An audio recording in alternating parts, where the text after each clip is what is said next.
പ്രിയപ്പെട്ട സുഹൃത്തുക്കളെ, നിങ്ങൾക്ക് എവർക്കും ഈ ചാനലിലെ മറ്റൊരു വീഡിയോയിലേക്ക് സ്വാഗതം. ഈ വീഡിയോ എന്ന് പറയുന്നത് ഒരു അൺബോക്സിംഗ് വീഡിയോ ആണ്. അപ്പൊ ഇതിന് തൊട്ട് മുമ്പ് ഞാൻ അപ്ലോഡ് ചെയ്യുന്ന അൺബോക്സിംഗ് വീഡിയോയിൽ ലോഗോസ് ബുക്സിനെ പറ്റിയും അവർ നടത്തുന്ന ഹോം ലൈബ്രറി ക്ലബ് എന്ന് പറയുന്ന സ്കീമിനെ പറ്റിയുള്ള കംപ്ലീറ്റ് ഡീറ്റെയിൽസും തന്നിട്ടുണ്ട്. അപ്പൊ അതുകൊണ്ട് അതേ കാര്യം തന്നെ ഈ വീഡിയോയിൽ പറഞ്ഞ് നിങ്ങളുടെ സമയം ഞാൻ അപഹരിക്കുന്നില്ല. പകരം ഞാൻ നേരിട്ട് അൺബോക്സിംഗ് വീഡിയോയിലേക്ക് കടക്കുകയാണ്. അപ്പം നമ്മൾ തന്നെ പൈസ അടച്ചിട്ട് അവർ അയച്ചിരുന്ന പുസ്തകങ്ങളാണ്. അപ്പം അതിന്റെ ആദ്യത്തെ ഗഡുവായിട്ടുള്ളത് നമുക്ക് കഴിഞ്ഞ അൺബോക്സിംഗ് വീഡിയോയിൽ ഞാൻ അൺബോക്സിംഗ് ചെയ്തു. അപ്പൊ അതിന്റെ രണ്ടാമത്തെ ഗഡുവായിട്ട് നമുക്ക് കിട്ടിയിരിക്കുന്ന പുസ്തകങ്ങളെയാണ് ഈ വീഡിയോയിൽ ഞാൻ അൺബോക്സിംഗ് ചെയ്തത്. അപ്പം നേരിട്ട് തന്നെ അൺബോക്സിംഗിലേക്ക് കടക്കുകയാണ്. അപ്പൊ കഴിഞ്ഞ തവണ അൺബോക്സിംഗ് ചെയ്യാൻ സമയത്ത് നമ്മൾ എടുത്തു വെച്ചിരുന്ന കത്രികയായിരുന്നു. കഴിഞ്ഞ അൺബോക്സിംഗ്സിന്റെ സമയത്ത് നിങ്ങളെ വീഡിയോ ഇട്ടിട്ടുണ്ടെങ്കിൽ അത് കാണാതെ പോയി. അപ്പൊ അതാണ് ഈ കത്രിക. ഈ കത്രികയായിട്ട് ഞാൻ അന്ന് എടുത്തു വെച്ച് കാണാതെ പോയത്. അപ്പൊ അത് ആദ്യം തന്നെ നമ്മൾ സെക്യൂർ ചെയ്തിരിക്കുകയാണ്. അപ്പൊ നമ്മൾ അൺബോക്സിംഗ് വീഡിയോയിലേക്ക് കിടക്കാം. അപ്പൊ ലോഗോസ് ബുക്സിന്റെ ഹോം ലൈബ്രറി ക്ലബ് എന്നുള്ള സ്കീമിൽ നമ്മൾ പൈസ അടച്ചിട്ട് നമുക്ക് കിട്ടിയ രണ്ടാമത്തെ ഗഡുവായിട്ട് കിട്ടിയ പുസ്തകങ്ങളാണ്. എന്റെ കണക്ക് ഇതിനകത്ത് 11 പുസ്തകങ്ങൾ വരണം. അപ്പം അവരുടെ ലോഗോസ് ബുക്സ് ഇറക്കിയതും കൂടാതെ മറ്റ് പബ്ലിഷേഴ്സിന്റെയും കൂടെ 11 പുസ്തകങ്ങൾ വരണം. അപ്പം നമ്മളെന്താ ചെയ്യുന്നതെന്ന് വെച്ചാൽ ആദ്യം നമ്മളിത് പൊട്ടിക്കും. കഴിഞ്ഞ വീഡിയോയിലെ പോലെ പൊട്ടിച്ചിട്ട് നമ്മൾ ലോഗോസ് ബുക്സിന്റെയും അതുപോലെ തന്നെ മറ്റ് പബ്ലിഷേഴ്സിന്റെ സെപ്പറേറ്റ് ചെയ്യും. എന്നിട്ട് ലോഗോസ് ബുക്സിന്റെ പുസ്തകങ്ങൾ ആദ്യം കാണിക്കും. കാരണം ലോഗോസ് ബുക്സിന്റെ ഒരു സ്കീം മുഖേന നമുക്ക് കിട്ടിയതാണല്ലോ. അപ്പൊ ഇത് വലിയൊരു ഡിസ്കൗണ്ട് തന്നെയാണ് ഈ ഒരു സ്കീമിൽ നമുക്ക് പുസ്തകങ്ങൾ കിട്ടുന്നത്. പക്ഷെ അവരുടെ ലോഗോസ് ബുക്സിന്റെ പുസ്തകങ്ങൾ നമ്മൾ കൂടുതൽ പൈസ എടുക്കേണ്ടി വരും. അതാണ് അതിന്റെ ഒരു ക്യാച്ച്. അതായത് ഇതെല്ലാം ഞാൻ ഡീറ്റെയിൽ ആയിട്ട് തൊട്ട് മുമ്പുള്ള വീഡിയോയിൽ പറഞ്ഞിട്ടുണ്ടാവും. ഞാനിത് റിപ്പീറ്റ് ചെയ്യുന്നില്ല. പകരം നമ്മൾ അൺബോക്സിംഗ് വീഡിയോയിലേക്ക് കിടക്കുകയാണ്. അങ്ങനെ നമ്മൾ ബുക്സ് അൺബോക്സ് ചെയ്തിരിക്കുകയാണ്. ഇതാണ് നല്ല അടിപൊളി പാക്കിംഗ് ആണ്. അടിപൊളി പാക്കിംഗ്. ഓക്കെ, 1 2 3 4 5 6 7 8 9 10 11 12 1 2 3 4 5 6 7 8 9 10 11 പുസ്തകങ്ങൾ പ്ലസ് 2 എനിക്ക് എക്സ്ട്രാ ഒരു ബുക്ക് കൂടെ വെച്ചിട്ടുണ്ട് കേട്ടോ. പൊതിഞ്ഞു വെച്ചിരിക്കുന്നു. നോക്കാൻ ഒരു എന്താ പറയുക, പേപ്പറൊക്കെ ഇട്ട് പൊതിഞ്ഞു വെച്ചിരിക്കും. ഓക്കെ, അതിലൊരു എന്താ പറയുക, വർണ്ണക്കടലാസിലൊക്കെ ഇട്ട് പൊതിഞ്ഞിരിക്കുന്നു. അപ്പൊ അതൊരു സർപ്രൈസ് ആണെന്ന് തോന്നുന്നു. നോക്കാം. കാരണം എന്റെ ആണെങ്കിൽ 11 പുസ്തകങ്ങൾ വരണ്ടേ. അപ്പൊ നമ്മൾ ആദ്യം ബുക്കെല്ലാം എടുത്തിട്ട് വേറെ പാക്കിങ് ഒരു രക്ഷയില്ല കേട്ടോ. ഒരു രക്ഷയില്ലാത്ത പാക്കിംഗ് ആണ് വന്നത്. കാര്യം ഒരു തരത്തിലും ഇതാവാത്ത പാക്കിംഗ്. അപ്പൊ നമ്മള് അതർ പബ്ലിഷേഴ്സിന്റെ ആദ്യം നമ്മൾ അവസാനത്തേക്കാണ് പറയുന്നത്. അപ്പം ഇതൊക്കെ നോക്കട്ടെ. പക്ഷേ അതർ പബ്ലിഷേഴ്സ് ആണ്. അതർ പബ്ലിഷേഴ്സിന്റെ എല്ലാം ഒരു പാക്കേജ് കിട്ടിയ അത്രയും സൗകര്യം. ഓക്കെ, അതർ പബ്ലിഷേഴ്സ് ഇത് ലോഗോസ് ബുക്സ് ഇത്രയും അതർ പബ്ലിഷേഴ്സ്. ഓക്കെ, ഞാൻ ലോഗോസ് ബുക്സിന്റെ പൊട്ടിക്കണം. ലോഗോസ് ബുക്സിന്റെ കാര്യം ഞാൻ വെച്ചാൽ ലോഗോസ് ബുക്സിന്റെ സ്കീമിലല്ലേ നമുക്ക് പുസ്തകങ്ങൾ കിട്ടിയത്.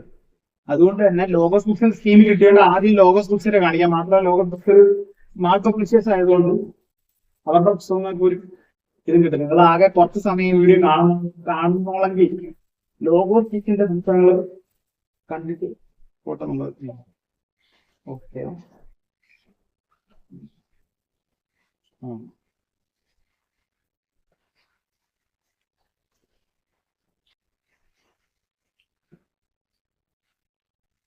ഓക്കെ, ഇത്രയും പുസ്തകങ്ങൾ ഞാൻ ഓർഡർ ചെയ്ത പുസ്തകങ്ങൾ ലോഗോസ് ബുക്സിന്റെ 4. ഓക്കെ, ഇത്രയും പുസ്തകങ്ങളാണ് ഞാൻ ഓർഡർ ചെയ്തത്. ഇത്രയും പുസ്തകങ്ങളാണ് ഞാൻ ഓർഡർ ചെയ്ത ബുക്കുകളുടെ കേട്ടോ. ഞാൻ ഓർഡർ ചെയ്ത പുസ്തകങ്ങൾ ഇത്രയാണ് ലോഗോസ് ബുക്സിന്റെ. അതെല്ലാം ഓരോന്നായിട്ട് ഞാൻ പരിചയപ്പെടുന്നതായിരിക്കും. ഇത് ലോഗോസ് ബുക്സിന് ഓർഡർ ചെയ്തു. ഇത് അതർ പബ്ലിഷേഴ്സിന്റെ ഓർഡർ ചെയ്തു. അങ്ങനെ അതർ പബ്ലിഷേഴ്സിന്റെ എത്ര 5, ഇവരുടെ 6. അങ്ങനെ 11 ബുക്കാണ് ഓർഡർ ചെയ്തിട്ടുള്ളൂ. പ്ലസ് എനിക്ക് എക്സ്ട്രാ 2 ബുക്ക് കിട്ടിയിട്ടുണ്ട്. അപ്പൊ അത് നമ്മൾ അവസാനത്തേക്ക് സർപ്രൈസ് ഏറ്റവും അവസാനം പൊട്ടിക്കുക. ഇതെനിക്ക് എക്സ്ട്രാ കിട്ടിയതാണ്. എനിക്ക് തോന്നുന്നു അവര് ഈ സ്കീമിൽ ചേർന്നത് എല്ലാവർക്കും ചിലപ്പോൾ ഇങ്ങനെ കൊടുക്കുന്നുണ്ടായിരിക്കും. Surprise gift. ഇതെനിക്ക് എക്സ്ട്രാ കിട്ടിയിട്ടുള്ളതാണ്. ഇത് ഞാൻ ഓർഡർ ചെയ്യാത്തതാണ്. സോ നമ്മൾ ഇത് ഏറ്റവും അവസാനം പൊട്ടിക്കുന്നത്. ഏറ്റവും അവസാനം എന്തുകൊണ്ടുള്ള സർപ്രൈസ് ബുക്ക് ഏതാണെന്ന് കാണും. എനിക്കും ആകാംക്ഷയായിട്ട് പാടില്ല. ഇത്രയും ബുക്സ് ഞാൻ ഓർഡർ ചെയ്തിട്ടുള്ളൂ കേട്ടോ. ഓർഡർ ചെയ്ത് എത്രയോ. സോ നമ്മൾ ആദ്യം തന്നെ ലോഗോസ് ബുക്സിന്റെ പുസ്തകങ്ങളാണ് ആദ്യം പരിചയപ്പെടുന്നത്. അപ്പൊ ഞാൻ ഓർഡർ ചെയ്ത ഇത് എങ്ങനെയാണ് ഇപ്രാവശ്യം ഓർഡർ ചെയ്തത് എങ്ങനെയാണെന്ന് വെച്ചാൽ ഞാൻ ആദ്യം ഒരു ലിസ്റ്റ് അവർക്ക് അങ്ങോട്ട് അയച്ചു കൊടുക്കും. രണ്ട് പബ്ലിഷേഴ്സിന്റെ അതർ പബ്ലിഷേഴ്സിന്റെ എല്ലാം അങ്ങോട്ട് അയച്ചു കൊടുത്തപ്പോൾ പല പുസ്തകങ്ങളും പൈസയുടെ വ്യത്യാസം, അതുപോലെ തന്നെ അവൈലബിലിറ്റിയുടെ വ്യത്യാസം, അവൈലബിൾ ഇല്ല എന്നുള്ള കാരണങ്ങൾ കൊണ്ട് അതെല്ലാം റിജക്റ്റ് ആയി. അങ്ങനെ ഞാൻ ടു ആൻഡ് ഫ്രോ പോയിട്ട് കുറെ നേരം അങ്ങോട്ടും ഇങ്ങോട്ടും അതുണ്ടോ ഇതുണ്ടോന്നൊക്കെ ചോദിച്ച് അവസാനം അവരുടെ കയ്യിലുള്ള കുറെ പുസ്തകങ്ങളൊക്കെ എന്നാൽ ശരി നിങ്ങൾ അവിടെ ഉള്ള സ്റ്റോക്ക് ഉള്ളതൊക്കെ കാണിക്കുന്നൊക്കെ പറഞ്ഞു. അങ്ങനെ ഒരു കുറെ നേരം ടു ആൻഡ് ഫ്രോ പോയിട്ടാണ് ഈ പുസ്തകങ്ങളെല്ലാം കിട്ടിയിട്ടുള്ളത്.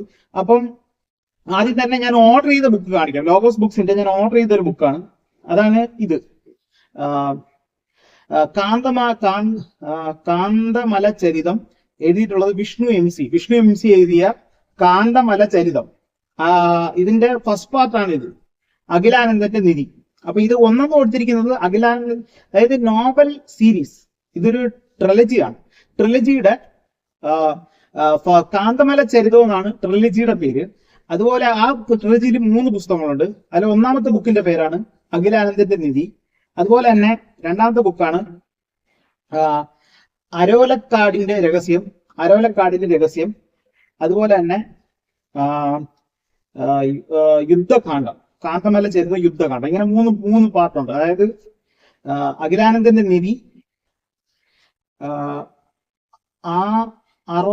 അറോലക്കാടിന്റെ രഹസ്യം, യുദ്ധകാന്ഡം. ഇത് മൂന്നും ട്രിലജിയാണ്.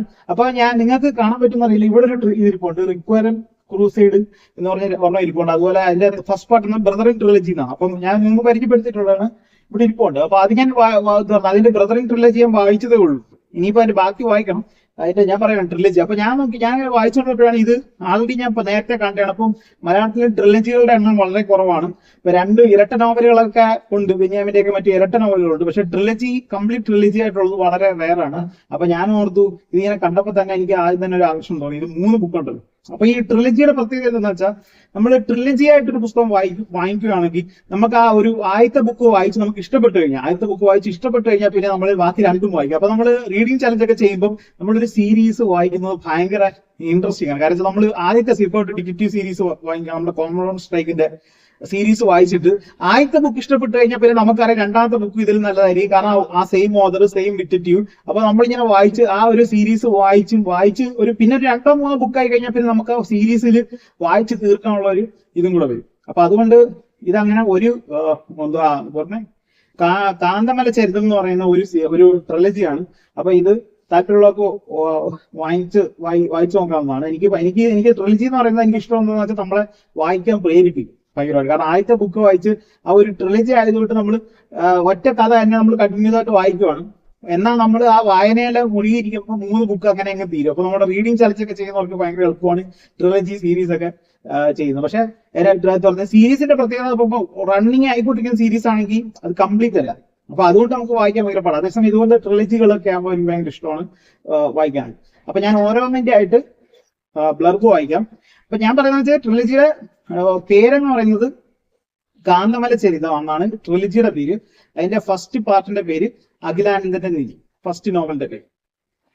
അപ്പൊ അത് നമ്മൾ കൺഫേം. അതായത് ട്രിലജിയുടെ പേര് കാന്തമല ചരിതം, എഴുതിയിട്ടുള്ളത് വിഷ്ണു എം സി. അതിന്റെ അഖിലാനന്ദന്റെ നിധി എന്നുള്ളതാണ് ആദ്യത്തെ. ഇതിന്റെ ഓരോന്നിനും ബ്ലർബ് വെച്ചിട്ട് ഞാൻ ബുക്കുകൾ മാറ്റാൻ പറ്റും. ബ്ലർബ് എല്ലാം തന്നെ ഓരോ ആൾക്കാരുടെ അഭിപ്രായങ്ങളാണ് ബ്ലർബായിട്ട് കൊടുത്തിരിക്കുന്നത്. 1, 2, 3, 4 ആൾക്കാരുടെ അഭിപ്രായം കൊടുത്തിട്ടുണ്ട്. അപ്പൊ ഓരോന്നായിട്ട് വായിക്കാം. ആദ്യത്തെ ഫസ്റ്റ് പാർട്ട് അഖിലാനന്ദന്റെ നിധി. കഥയിൽ കടന്ന നായകനായ മിഥുന്റെ ഒപ്പം കാന്തമല യാത്ര ആരംഭിച്ചപ്പോൾ പലയിടത്തും പലവട്ടം ശബരിമലക്കാട് കയറിയിറങ്ങിയ ഓർമ്മകൾ ഒരുതരം സ്പേഷ്യോ ടെമ്പറൽ ലൂപ്പ് പോലെ അനുഭവപ്പെട്ടു. അത് പറയുന്നത് R. രാമാനന്ദ്. അതിനുശേഷം അടുത്ത ഹേമന്ത് ചന്ദ്ര, റിട്ടയർഡ് DGP ആണ്. പുള്ളി പറഞ്ഞത് ഭൗതിക ജീവിതത്തിന്റെ കാമനകളും അധികാരത്തിന്റെ ആസക്തിയും ആത്മീയതയുടെ ഔന്നിത്യവും എല്ലാം ഉൾക്കൊള്ളുന്ന അനവധി കഥാപാത്രങ്ങൾ ഇതിൽ തിളങ്ങി നിൽക്കുന്നു. മൂന്നാമത്തെ അമൽ, നോവലിസ്റ്റ് അമൽ പറഞ്ഞിട്ടുള്ള കാര്യമാണ്. ശബരിമലയിൽ തുടങ്ങി അങ്ങ് ഈജിപ്തിലേക്ക് കഥകൾ കോർത്ത് പോകുന്ന അപാര ധൈര്യം സമ്മതിക്കുന്നു. ജിതിൻ ലാൽ, മൂവി ഡയറക്ടർ ആയിട്ടുള്ള ജിതിൻ ലാൽ പറഞ്ഞിരിക്കുകയാണ്, being a bad book reader finally I found a book that excites me from start to end. ഇത്രയാണ് ബ്ലർബില് ആൾക്കാരുടെ അഭിപ്രായം കൊടുത്തിരിക്കുന്നത്. വളരെ നല്ല പുസ്തകമാണെന്നാണ് എല്ലാവരും അഭിപ്രായം പറഞ്ഞിരിക്കുന്നത്. അടുത്ത രണ്ടാമത്തെ പാർട്ട്, ട്രിലജിയുടെ രണ്ടാമത്തെ പാർട്ടിന്റെ പേര് അറോലക്കാടിന്റെ രഹസ്യം. അതാണ് സെക്കൻഡ് പാർട്ടിന്റെ പേര്. അപ്പൊ അതിനകത്ത് ബ്ലർബ് കൊടുത്തിരിക്കുന്നത് ശങ്കർ രാമകൃഷ്ണൻ എന്ന് പറയുന്ന ഒരു വ്യക്തി, തിരക്കഥാകൃത്ത് സംവിധായകനാണ് ശങ്കർ രാമകൃഷ്ണൻ. അദ്ദേഹം പറഞ്ഞിരിക്കുന്ന ഒരു കോട്ടാണ് ബ്ലർബായിട്ട് കൊടുത്തിരിക്കുന്നത് ഈ ബുക്കിനെ പറ്റി. വായിക്കാം. ഓരോ ദ്രാവിഡന്റെയും ഉള്ളിൽ തറഞ്ഞ കേൾവിയാണ് അയ്യപ്പ ചരിതം. കെട്ടുകഥകളും കേട്ട കഥകളും തോറ്റങ്ങളും ചരിത്രരേഖകളും സായുധകളാക്കി ഒരു സാഹസികന്റെ മനസ്സോടെ വിഷ്ണു കഥയുടെ മലകൾ കയറുന്നു. എന്നും തിരികെ വിളിക്കുന്ന കാടകങ്ങളിൽ തെളിയുന്ന ജ്യോതിസുകളും ആകാശം കാക്കുന്ന ഗരുഡനുമൊപ്പം പുരാതനമായ മറവികളെ വായനയുടെ മുടിയിലേറ്റുന്നു. ഇനിയും ഒരു 100 കഥകൾ കണ്ടെത്താൻ പടികൾ ഉയരെയുണ്ട്. ഇത് വിഷ്ണുവിന്റെ ഭാവനയുടെ പെരുവിരലടയാണ്. പറഞ്ഞിരിക്കുന്നത് ശങ്കർ രാമകൃഷ്ണൻ, തിരക്കഥാകൃത്ത് സംവിധായകൻ. അപ്പൊ അതാണ് സെക്കൻഡ് പാർട്ട്, അറോലക്കാടിന്റെ രഹസ്യം. ഇനി അതിന്റെ തേർഡ് പാർട്ടാണ് സീരീസിന്റെ കാന്തമല ചരിത്രത്തിന്റെ തേർഡ് പാർട്ട്, യുദ്ധകാന്ഡം. അപ്പൊ അതിന്റെ ബ്ലർബ് വായിക്കുന്നത്. അറോല ക്ഷേത്രത്തിനകത്തെ ഇരുട്ടുമുറിയുടെ മധ്യത്തിലുള്ള ടാങ്കിനുള്ളിൽ അയ്യനാർ മണി തിളങ്ങാൻ തുടങ്ങി. പച്ചയിൽ നിന്നും കല്ലിന്റെ നിറം സാവധാനം നീലയിലേക്ക് മാറി. അപ്പോൾ അറയുടെ മൂലയിൽ സ്ഥിതി ചെയ്യുന്ന നച്ചിത്തിരി വിഴിയും നീല നിറത്തിൽ വെട്ടിത്തിളങ്ങാൻ ആരംഭിച്ചു. പ്രപഞ്ചത്തിന്റെ നിറങ്ങൾ അത്രയും നീലയിലേക്ക് സന്നിവേശിപ്പിച്ച് അയ്യർനാർ മണിയുടെ തിളക്കം പതിയെ അനന്ത വിഹായസിലേക്ക് പടർന്നു. ഇത്രയാണ് ബ്ലർബ് കൊടുത്തിരിക്കുന്നത്. എന്താണെന്ന് എനിക്ക് മനസ്സിലായില്ല. പക്ഷെ അഖിലാനന്ദന്റെ മറ്റേ അറോല ക്ഷേത്രത്തിന്റെ ബാക്കിയായിട്ടാണ് ഇത് തുടങ്ങുന്നത്. ഐതിഹ്യവും ചരിത്രവും വിശ്വാസവും കെട്ടുകഥകളും ഇടകലരുന്ന മിസ്റ്റിക് ത്രില്ലർ ട്രിലജി കാന്തമല ചരിത്രത്തിന്റെ അവസാന പുസ്തകം. അപ്പൊ ട്രിലജി ആയിട്ട് വായിക്കുമ്പോൾ ശ്രദ്ധിക്കണം, ഇതൊരു ട്രിലജി ആണെന്നുള്ള 3 ഒന്നിച്ച് തന്നെ പർച്ചേസ് ചെയ്ത് വായിക്കാൻ ശ്രമിക്കാതെ. ട്രിലജി റീഡിംഗ് ചാലഞ്ച് ഒക്കെ ചെയ്യുന്നവർക്ക് ട്രിലജികൾ എപ്പോഴും നല്ലതാണ്. വായിച്ചിട്ടാണ് നല്ലതാണോ മോശമാണോ അഭിപ്രായം പറയാൻ പറ്റും. അതുപോലെ നമ്മൾ സ്ഥിരമുള്ള ഐറ്റമാണ് ഡിറ്റക്റ്റീവ് ഫിക്ഷൻ. അപ്പൊ ഞാൻ അവരുടെ ഇതിൽ കണ്ടാണ്. ഇത് സിറിൽ ഹാരെ എന്ന് പറയുന്ന ഒരു ഇംഗ്ലീഷ് റൈറ്ററാണ്. ഇദ്ദേഹം 1950 മറ്റോ എഴുതിയ ബുക്കാണ് ഇത്. Golden age of crime fiction എന്ന് പറഞ്ഞ് ബ്രിട്ടനിലെ ഒരു ടൈമുണ്ട്. ആ സമയത്ത് എഴുതപ്പെട്ട ബുക്കാണ്. അതിന്റെ മലയാളം ട്രാൻസ്ലേഷൻ ആണ്. ഒരു ഇംഗ്ലീഷ് കൊലപാതകം എന്നാണ് Malayalam title. English title an English murder എഴുതിയിട്ടുള്ളത് സിറിൽ ഹാരെ. അതിന്റെ ആൻ ഇംഗ്ലീഷ് മർഡർ എന്നതിന്റെ മലയാള പരിഭാഷ ബ്ലർബ് ഒന്ന് വായിക്കും. അപ്പൊ ക്രൈം ഫിക്ഷൻ ആയതുകൊണ്ട് പിന്നെ ആദ്യം തന്നെ നമ്മൾ ചാടി വീഴും. വിവർത്തനം ചെയ്തിട്ട് സുരേഷ് എം ജി എന്ന് പറയുന്ന ഒരു വ്യക്തിയാണ് ഇത് വിവർത്തനം ചെയ്തിട്ടുള്ളത്. ബ്ലർബ് വായിക്കാം. മഞ്ഞ് കനത്തതാണ്, 4 ലൈൻ തകരാറിലാണ്. ആരും വാർബെക് ഹാളിൽ കയറുകയോ ഇറങ്ങുകയോ ചെയ്യുന്നില്ല. സുഹൃത്തുക്കളും കുടുംബാംഗങ്ങളും തീക്ക് ചുറ്റും ഒത്തുകൂടി. എല്ലാവരും ക്രിസ്മസ് ആഘോഷങ്ങളുടെ സജ്ജീകരണത്തിലാണ്. പക്ഷേ അർദ്ധരാത്രിയിൽ ദുരൂഹമായ ഒരു കൊലപാതകം നടക്കുന്നു. ആരായിരിക്കും കൊലപാതകി? ഹാളിൽ ഉണ്ടായിരുന്ന ഓരോരുത്തരും സംശയത്തിന്റെ മുൾമുനയിലാണ്. ഒരുപക്ഷെ യഥാർത്ഥ ചോദ്യം ഇതാണ്: അവരിൽ ആർക്കെങ്കിലും കഥ പറയാൻ വേണ്ടിയെങ്കിലും ജീവിച്ചിരിക്കുവാൻ കഴിയുമോ? ഇംഗ്ലീഷ് മിസ്റ്ററി ത്രില്ലർ വിഭാഗത്തിന്റെ സുവർണ കാലഘട്ടത്തിൽ പ്രസിദ്ധമായ ലക്ഷണമൊത്ത ത്രില്ലർ നോവൽ. അപ്പൊ ഇതൊരു ലോക്ക് റൂം മിസ്റ്ററിയാണ്. അതായത് ഒരു സ്ഥലത്ത് കുറെ ആൾക്കാർ അകപ്പെടുന്നു, എന്നിട്ട് അതിലൊരാൾ കൊല്ലപ്പെടുന്നു. ആരാണ് കൊന്നതെന്ന് ഡിറ്റക്റ്റീവ് കണ്ടുപിടിക്കുന്ന, അല്ലെങ്കിൽ അവിടെ ഉള്ള കൂടിയിരിക്കുന്ന ആൾക്കാർ കണ്ടുപിടിക്കുന്ന ബുക്കാണ്. അതിന്റെ പേര് ആൻ ഇംഗ്ലീഷ് മർഡർ. മലയാളം ട്രാൻസ്ലേഷന്റെ പേര് ഒരു ഇംഗ്ലീഷ് കൊലപാതകം. അപ്പം ഇത് രണ്ടും, ഈ കാന്തമല ചരിതവും പിന്നെ ഈ ബുക്കുമാണ് ഞാൻ ഓർഡർ ചെയ്ത ബുക്കുകൾ. പിന്നെ ഞാൻ പറഞ്ഞല്ലോ അവരുമായിട്ട് ടു ആൻഡ് ഫ്രോ അപ്പൊ ഞാൻ പറഞ്ഞു നിങ്ങൾ ഒരെണ്ണം അയച്ചാന്ന് പറഞ്ഞപ്പോ അവര് സജസ്റ്റ് ചെയ്ത 2 ബുക്കുകളാണ് അടുത്തത്.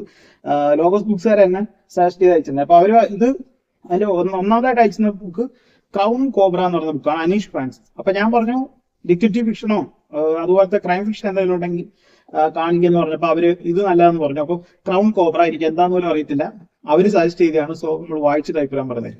ക്രൗൺ കോബ്ര ലോഗോസ് ബുക്സുകാരെ പബ്ലിഷ് ചെയ്യുന്ന ബുക്കാണ്, അനീഷ് ഫ്രാൻസിസ്. എന്റെ അടുത്ത് പറഞ്ഞിട്ടുള്ളത് ക്രൈം ഫിക്ഷൻ ആണെന്ന്. ബ്ലർബ് ഒന്ന് വായിക്കാം. കവർ അടിപൊളിയാണ് കേട്ടോ. ഇത് വളരെ ക്യൂരിയോസിറ്റി ഉണർത്തുന്ന ഒരു കവർ. അനീഷ് ഫ്രാൻസിസ്. പറക്കാനും നിറം മാറാനും ഒറ്റനോട്ടൽ ശത്രുവിനെ വധിക്കാനും കഴിവുണ്ടെന്ന് വിശ്വസിക്കപ്പെടുന്ന ഒരു വിചിത്ര സർപ്പം. ശിരസിൽ ആസ്പെർഗി എന്ന വിഷം തീണ്ടിയ 15 വയസ്സുകാരൻ. അവൻ തനിച്ചിരിക്കാൻ ഇഷ്ടപ്പെട്ടിരുന്നത് വിചിത്രമായ ഒരു സ്ഥലത്താണ്, മോർച്ചർ. ഒരു രാത്രി അവിടെ എത്തി അവൻ നടുക്കുന്ന ഒരു കാഴ്ച കണ്ടു. ക്രൗൺ കോബ്ര, ഒരു മിത്തിന്റെ തൂവാലികൾ, നിഗൂഢതയുടെ നിറം കൊണ്ടെഴുതിയ പ്രതികാര കഥ. സോ റിവെഞ്ച് സ്റ്റോറി എന്നാണ് കിടക്കുന്നത്. സോ ക്രൈം ത്രില്ലറാണ്. വായിച്ചിട്ട് നമുക്ക് നോക്കാം. ഇത് ലോഗോസ് ബുക്സുകാരെ തന്നെ സജസ്റ്റ് ചെയ്ത് അയച്ചത്. അടുത്തത് നമ്മൾ ഒരു കവിതാ സമാഹാരമാണ്. അപ്പൊ ഇത് നമ്മൾ അവസാനം ഈ പൈസ അതിന്റെ കാര്യങ്ങളൊക്കെ ഞാൻ കഴിഞ്ഞ വീഡിയോയിൽ പറഞ്ഞിട്ടുണ്ട്. അപ്പൊ പൈസയൊക്കെ കറക്റ്റ് ആയിട്ട് വന്നപ്പോൾ ഇതിന്റെ വില കറക്റ്റ് ആയിട്ട് വന്ന് ഇതിനകത്ത് വരുന്നുണ്ട്. ആഡ് ആവുന്നുണ്ട്. അപ്പൊ ഞാൻ ഓർത്തു ഒരു കവിതാ സമാഹാരം, നമ്മൾ കവിതകൾ വായന ഇപ്പോൾ ഭയങ്കര കുറവാണ്. അപ്പൊ ഞാൻ ഓർക്കുകയും ചെയ്തു കവിതകൾ വായിക്കാൻ പറ്റുമെങ്കിൽ വായിക്കണമെന്ന് വിചാരിച്ചിരിക്കുന്നു. അപ്പൊ ഞാൻ ഓർത്ത് ഒരു കവിതാ സമാഹാരം കൂടെ എഴുതാം. വീണവരുടെ വേദം എന്നാണ് കവിതാ സമാഹാരത്തിന്റെ പേര്. എഴുതിയിട്ടുള്ളത് ആലിഫ് ഷാ. ബ്ലർബ് വായിക്കാം. പുതിയ കവിതയെക്കുറിച്ച് സ്വന്തം അവകാശങ്ങളും തർക്ക വിതർക്കങ്ങളുമായി പുതു കവിതകൾ, സൗജന്യങ്ങൾ വിളമ്പുന്നിടത്ത് തിക്കിത്തിരക്കുമ്പോൾ ഇതാ ഒരു യുവകവി. വാക്കിന്റെ അഗ്നിയിൽ സ്വയം തെളിഞ്ഞ് മനുഷ്യ സ്നേഹത്തിന്റെ സംഘശക്തിയിൽ നിവർന്നു നിന്ന് ധീരമായി ഇങ്ങനെ ചോദിക്കുന്നു: ആരാണ് കത്തുന്ന പന്തങ്ങൾ കുത്തിക്കെടുത്തുന്നത്? ഇവന്റെ വാക്കുകളെ വിശ്വസിക്കാം, കാരണം ഇവൻ വിശക്കുന്നവന്റെ പക്ഷത്ത് നിന്നുകൊണ്ടാണ് വിട്ടുവീഴ്ചയില്ലാതെ ശബ്ദിക്കുന്ന നീതിയുടെ വാക്കാണ്. ഈ ബ്ലർബ് ചെയ്തിട്ടുണ്ട് ആലങ്കോട് ലീലാകൃഷ്ണൻ. അപ്പൊ ആലങ്കോട് ലീലാകൃഷ്ണൻ എനിക്ക് ഭയങ്കര ഫേവറേറ്റ് ആയിട്ടൊരു റൈറ്ററാണ്.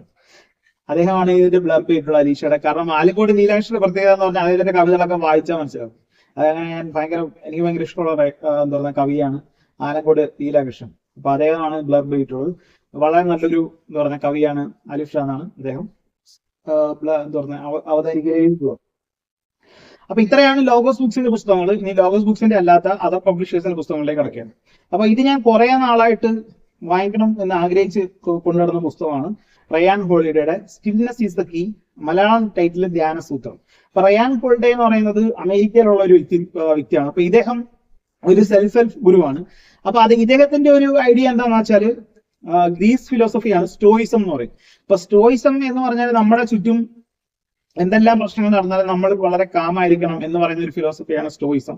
മാർക്കസ് ഓറേലിയസിന്റെ മെഡിറ്റേഷൻ എന്ന് പറയുന്ന ഒരു ബുക്കും എല്ലാം സ്റ്റോയിസത്തിന്റെയാണ്. അപ്പൊ അന്ന് ഗ്രീസ് ഫിലോസഫിയാണ്. അപ്പൊ റയാൻ ഹോളിന്റെ ഈ സ്റ്റോയിസം എന്ന് പറയുന്ന ഫിലോസഫി എടുത്തു വെച്ചിട്ട് അതാണ് നമുക്ക് വേണ്ടത് എന്ന രീതിയിൽ, അതാണ് എല്ലാം തികഞ്ഞ സാധനം എന്ന രീതിയിൽ അദ്ദേഹം കുറെ നാളായിട്ട് യൂട്യൂബിൽ മില്യൺ കണക്കിന് സബ്സ്ക്രൈബേഴ്സ് ഉണ്ട്.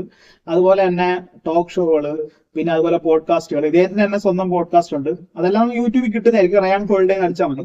അപ്പം ആമുകളൊന്നും ആവശ്യമില്ലാത്ത വ്യക്തിയാണ് റയാൻ ഹോളിഡേ യൂട്യൂബ് ഉപയോഗിക്കുന്നവർക്ക്. അപ്പം അദ്ദേഹത്തിന്റെ കുറെ പുസ്തകങ്ങളുണ്ട്. അതിനകത്ത് ഒരെണ്ണമാണ് സ്റ്റിൽനെസ് ഈസ് ദ കീ. ഇദ്ദേഹത്തിന്റെ ഐഡിയ എന്ന് പറയുന്നത് സ്റ്റോയിസം ആണ്. അപ്പൊ ഞാനിത് ഇതിലേതെങ്കിലുമൊക്കെ ബുക്കുകൾ, ഇദ്ദേഹത്തിന്റെ ഏതെങ്കിലുമൊക്കെ ബുക്കുകൾ ഞാൻ യൂട്യൂബ് വീഡിയോ ഒക്കെ കണ്ടിട്ട് ഒരെണ്ണം വായിക്കണമെന്ന് വിചാരിച്ചിരിക്കുന്നു. കാരണം സ്റ്റോയിസം എന്ന് പറഞ്ഞാൽ കുറച്ച് മെന്റൽ കാംനെസ് ഡെവലപ്പ് ചെയ്യാൻ വേണ്ടി. അപ്പം ബ്ലർബ് വായിക്കാം.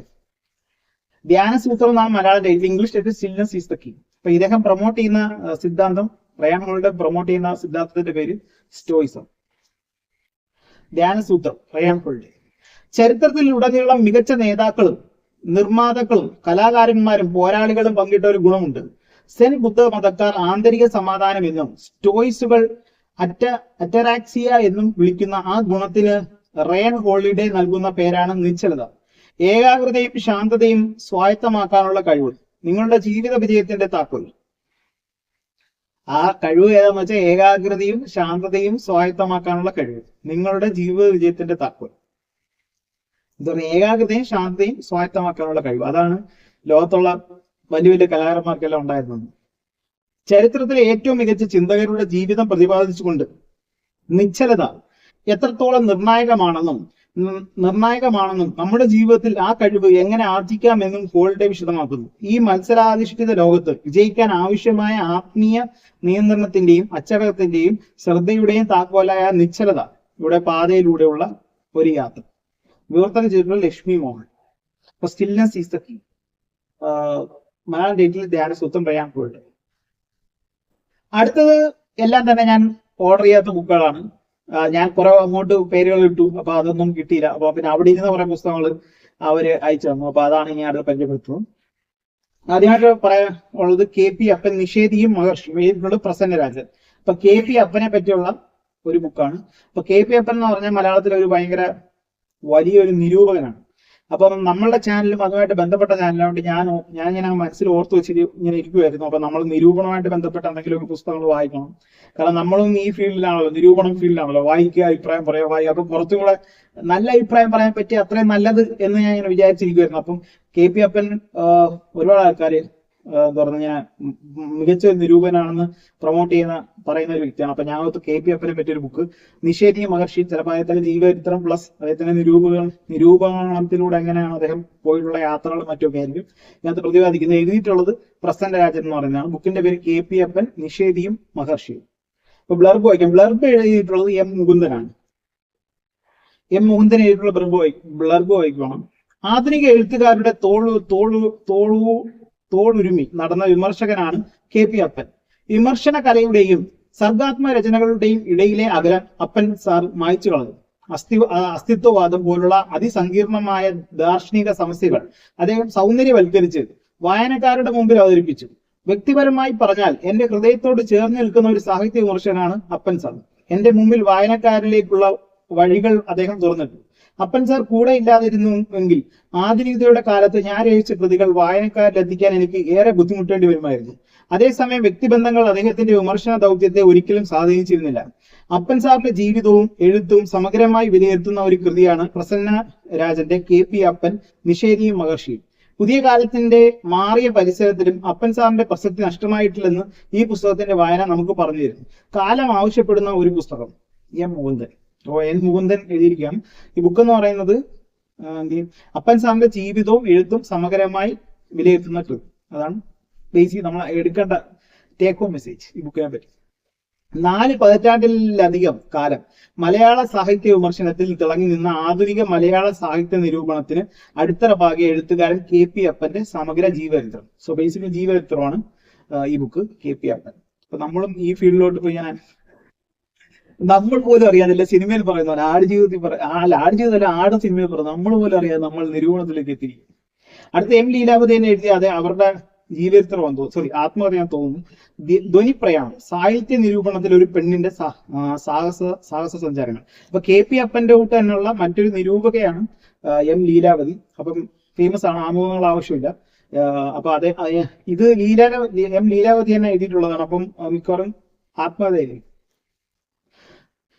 കേരളത്തിന്റെ എഴുതിയിട്ടുള്ള C രാധാകൃഷ്ണനാണ് ബ്ലർബ് എഴുതിയിട്ടുള്ളത്. കേരളത്തിന്റെ ഒരു നൂറ്റാണ്ട് കാലത്തെ സാമൂഹ്യ ചരിത്രം അനുഭവസാക്ഷ്യത്തോടെ ഹൃദയസ്പർശിയായി പങ്കിടുകയാണ് മലയാളത്തിന്റെ സ്നേഹമയിയായ അമ്മ ഡോക്ടർ M ലീലാവതി. വിദ്യ കൊണ്ട് ചെറുകൾ സമ്പാദിച്ച് ജ്ഞാനദേവതയുടെ നഭോമണ്ഡലത്തിൽ പറന്നെത്താൻ ശ്രമിക്കുന്ന ഒരു പെൺകുട്ടി നേരിടുന്ന അഗ്നിപരീക്ഷകളുടെ കലവറയില്ലാത്ത നേർചിത്രം. പെൺമയുടെ അതിജീവനത്തിന്റെ ഈ ഹൃദയ രഹസ്യം കണ്ണുകൾ നനയാതെ മനസ്സ് ആർദ്രമാകാതെയും വായിച്ചു പോകാൻ ആവില്ല. പറയുന്നത് C രാധാകൃഷ്ണൻ. പാരമ്പര്യത്തിൽ നിന്ന് ഊർജം സ്വീകരിക്കുകയും ലാവണ്യ ശാസ്ത്രപരമായ അന്വേഷണങ്ങളിലൂടെ പൂർണ്ണതയെ പ്രാപിക്കുകയും ചെയ്യുന്ന മലയാള നിരൂപണത്തിന്റെ മാതൃസ്വരമായ M ലീലാവതിയുടെ ആത്മകഥ. M ലീലാവതിയുടെ ആത്മകഥയാണ്. അപ്പൊ ആത്മകഥകൾ വായിക്കണമെന്ന് കുറെ നാളായിട്ട് നമ്മൾ ഇങ്ങനെ ആലോചിച്ചിട്ടിരിക്കണം. കുറെ ആത്മകഥകൾ വായിക്കണം, എങ്ങനെയാണ് ആളുകൾ ജീവിത പ്രശ്നങ്ങളെയൊക്കെ നേരിട്ടെന്ന് അറിയാൻ വേണ്ടി. അതുകൂടാതെ ഇത് നിരൂപകയാണ്. അപ്പൊ നമ്മുടെ ചാനലും കുറച്ച് റിവ്യൂ പരിപാടികളൊക്കെ ആയതുകൊണ്ട് ഇത് ആ രീതിയിലൊന്ന് വായിക്കണം എന്ന് വിചാരിച്ചിരിക്കുമായിരുന്നു. M ലീലാവതിയുടെ ആത്മകഥ, പേര് ധ്വനിപ്രയാണം. അടുത്തത് ഇപ്പൊ എന്റെ ഫേവറേറ്റ് റൈറ്റർ ആയിക്കൊണ്ടിരിക്കുന്ന ഒരു വ്യക്തിയുടെ 2 പുസ്തകങ്ങളാണ്. പേര് മുഹമ്മദ് അബ്ബാസ്. അപ്പൊ മുഹമ്മദ് അബ്ബാസിന്റെ ഒരു ബുക്ക് ഞാൻ വായിച്ചു. വായനയ്ക്കും ഭ്രാന്തിനും ഇടയിൽ നിന്നാണ് ആ ബുക്കിന്റെ പേര് എന്നോ ഓർമ്മ. ഞാൻ ഈ അടുത്തിടയ്ക്ക് വായിച്ചാണ്. അതായത് അദ്ദേഹത്തിന്റെ വായനാനുഭവങ്ങളെ പറ്റിയൊരു ബുക്ക്. ഞാൻ ഓർത്തു വാട്ട് എ റൈറ്റർ. ഞാൻ ഇൻസ്റ്റന്റ് ഫേവറേറ്റ് റൈറ്ററായി മാറിയിരിക്കുകയാണ് മുഹമ്മദ് അബ്ബാസ് ആ ഒറ്റ ബുക്കിലൂടെ. പിന്നെ അദ്ദേഹത്തിന്റെ ആത്മകഥ വാങ്ങിച്ചത് കയ്യിരിക്കുന്നത് വായിക്കണം. അങ്ങനെ അപ്പൊ ഞാൻ ആ സമയത്താണ് ഈ ബുക്കുകൾ അവർ സജസ്റ്റ് ചെയ്തത്. ലോഗോസ് ബുക്സ് ഇങ്ങോട്ട് സജസ്റ്റ് ചെയ്തതാണ്. അപ്പൊ ഓക്കെ, ഞാൻ ഓർത്തു ഞാൻ ആൾറെഡി ഒരെണ്ണം വായിച്ച് നല്ല ടോട്ടൽ ഹൈപ്പഡ് ആയതുകൊണ്ട് ഞാൻ അന്നേരം തന്നെ മുഹമ്മദ് അബ്ബാസ് കേട്ടപ്പോൾ തന്നെ ചാടി വന്നു. 2 ബുക്ക് മുഹമ്മദ് അബ്ബാസിന്റെ ഒരു പെയിന്റ് പണിക്കാരന്റെ ലോകസഞ്ചാരങ്ങളാണ്. ഇതെനിക്ക് തോന്നുന്ന ആസ്വാദനം കുറിപ്പുകളാണ്. അടുത്തത് നോവലാണ്, മുഹമ്മദ് അബ്ബാസിന്റെ നോവൽ. മുഹമ്മദ് അബ്ബാസിന്റെ ആദ്യ നോവൽ അബുവിന്റെ ജാലകങ്ങൾ. മുഹമ്മദ് അബ്ബാസിന്റെ ഏറ്റവും ഫേമസ് വർക്ക് എന്ന് പറഞ്ഞാൽ വിശപ്പ് പ്രണയ ഉന്മാദം എന്ന് പറയുന്നത്. വിശപ്പ് പ്രണയ ഉന്മാദം രചയിതാവിന്റെ ആദ്യ നോവൽ എന്ന് പറഞ്ഞാൽ വിശപ്പ് പ്രണയ ഉന്മാദമാണ് അദ്ദേഹത്തിന്റെ ഏറ്റവും ഫേമസ് ബുക്ക്.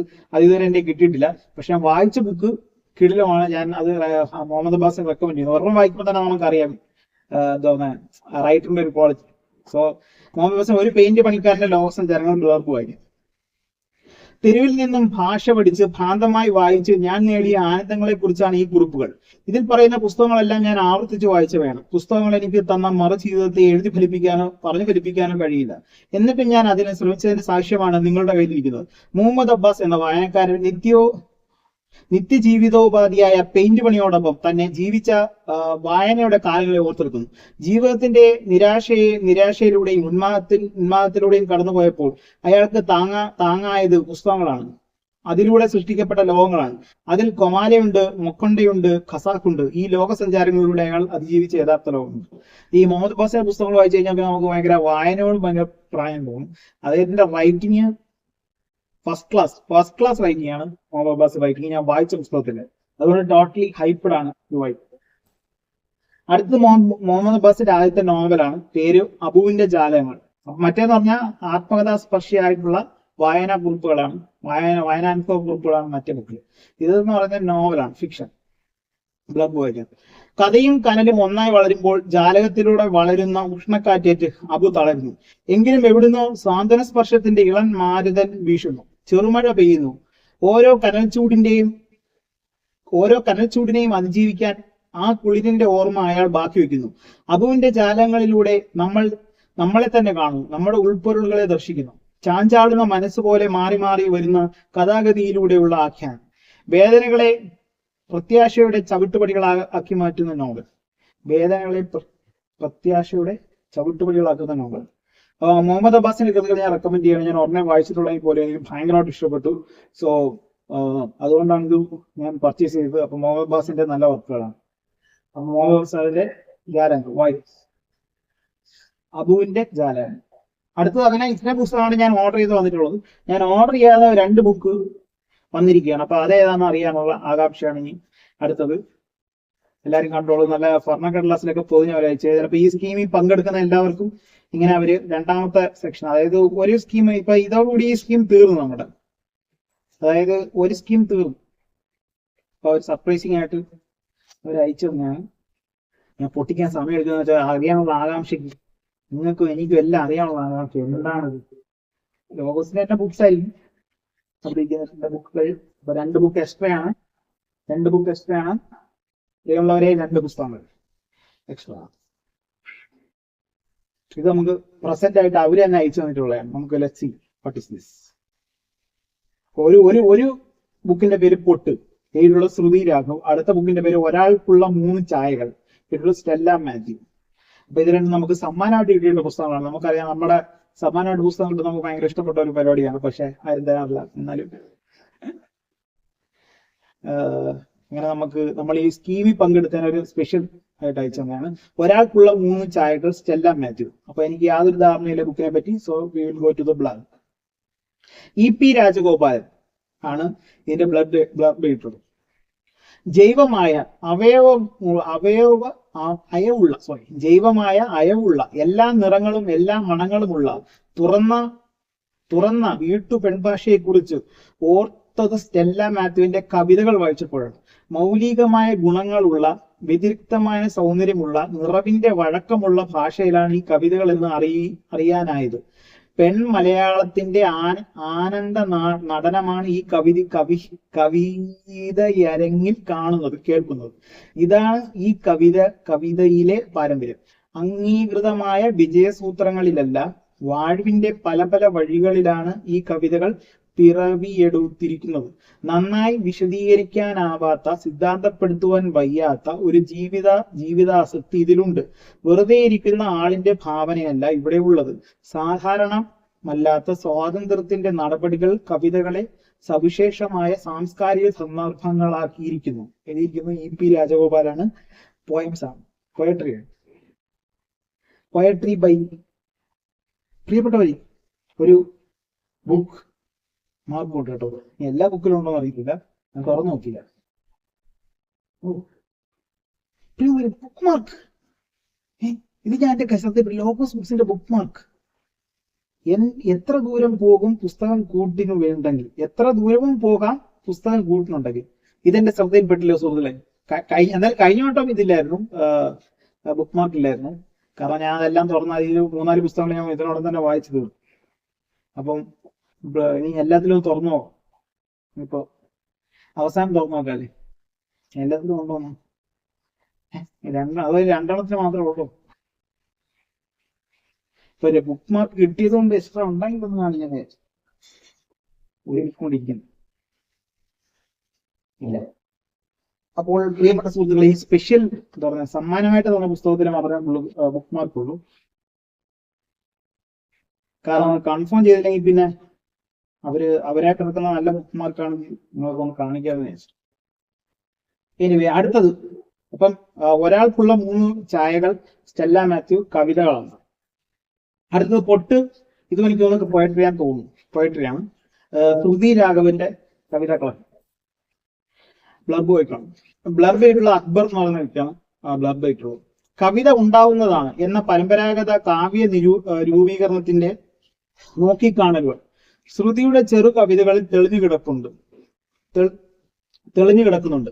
കവിത സൃഷ്ടിക്കുക എന്ന അജൈവമായ രീതിയിൽ നിന്ന് മാറി ഉള്ളിൽ നിന്നും വരുന്ന വരികളെ തന്റേതായ ഭാഷാ വൈവിധ്യങ്ങളോടെ ശ്രുതി കണ്ടെത്തുകയാണ് ചെയ്യുന്നത്. ഇത് തുടക്കം മാത്രമാണ്. മലയാള കവിതയുടെ പുതുകാലങ്ങളിൽ കൂടുതൽ രചനകൾ വേറിട്ട ഭാവത്തോടെ ശ്രുതിയിൽ നിന്നുണ്ടാകുമെന്ന് പ്രതീക്ഷിക്കുക. അപ്പം എന്റെ ഈയിടെയായിട്ട് കുറെ കവിതകൾ വായിക്കണമെന്ന് ഞാൻ ആഗ്രഹിച്ച് നടക്കുകയാണ്. അപ്പൊ 2 കവിതാ പുസ്തകങ്ങൾ എക്സ്ട്രാ കിട്ടിയിരിക്കുകയാണ്. ഇത് വായിക്കണം. പ്രത്യേകിച്ച് സ്ത്രീകളുടെ പുസ്തകങ്ങളായതുകൊണ്ട് നമുക്ക് പ്രത്യേക വായിക്കുന്നേക്കും. അപ്പൊ ഇത് 2 പുസ്തകങ്ങൾ എക്സ്ട്രാ നമുക്ക് സമ്മാനം കിട്ടിയതാണ് 2 പുസ്തകങ്ങൾ. അപ്പൊ ആ രീതി കൺഗ്രാജുലേഷൻസ് ടു മീ.